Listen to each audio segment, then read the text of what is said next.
Imagine you're standing in the bathroom of a cruise ship. You press the flush, whoosh, and whatever was in the toilet disappears almost instantly. But where does it actually go? Does it get pumped straight into the ocean? Does it sit in a giant tank somewhere underneath you? And perhaps most importantly, what happens when thousands of passengers are all flushing at the same time? Because a modern cruise ship can carry thousands of people, meaning that somewhere below deck, there is a very busy system dealing with an awful lot of, well, waste. And surprisingly, it's far more sophisticated than you might think. The first thing you'll notice about a cruise ship toilet is the noise. It doesn't politely swirl around the bowl like the toilet at home. It sounds like the ship has just opened a portal to another dimension. That's because many cruise ships use a vacuum toilet system.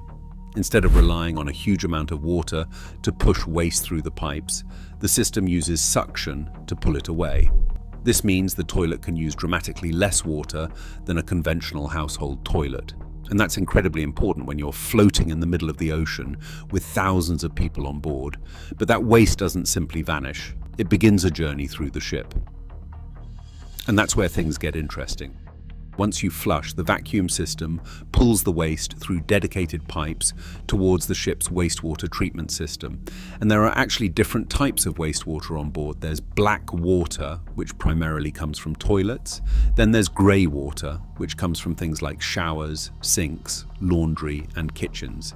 So while you're enjoying your holiday several decks above, all of this wastewater is traveling through a hidden network of pipes underneath you, and eventually it reaches one of the least glamorous places on the entire ship, the wastewater treatment plant.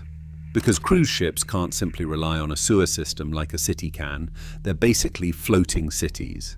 And a floating city needs its own sewage system. Down below deck, wastewater can go through several stages of treatment. First, larger solids and debris can be removed, then biological treatment gets involved. Microorganisms help break down organic material in the wastewater. Yes, you heard that correctly. While you're upstairs ordering another cocktail, microscopic organisms are downstairs doing the dirty work, and they don't even get paid. After further separation and filtration, the treated water can undergo disinfection, depending on the ship's system. Some systems use methods such as ultraviolet treatment to help eliminate harmful microorganisms.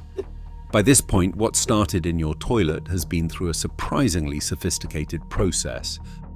But now comes the question everyone really wants answered.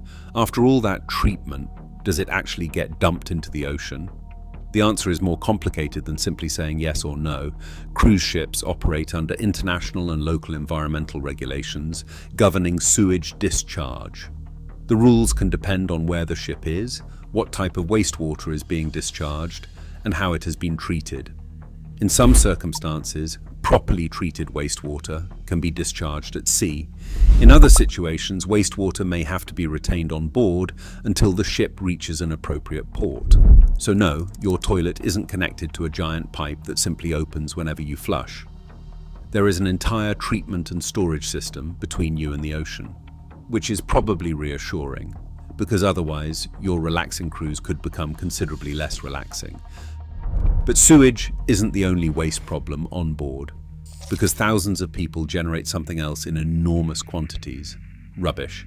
Think about everything a cruise ship uses during a single voyage: food, plastic, glass, cardboard, paper, cooking waste, packaging, and of course thousands of toilet flushes.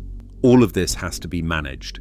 Cruise ships therefore operate waste management systems that sort, process, store, and where possible recycle different materials. Some waste can be processed on board, while other materials are stored and transferred to facilities when the ship reaches port.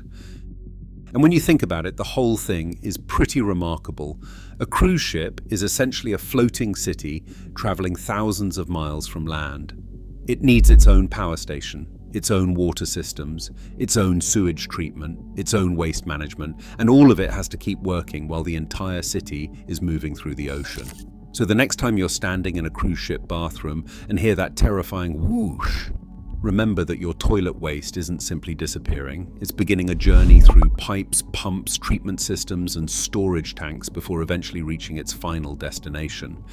And somewhere several decks below you, A tiny army of pipes, machines, and bacteria are working very hard to make sure your holiday doesn't go down the toilet.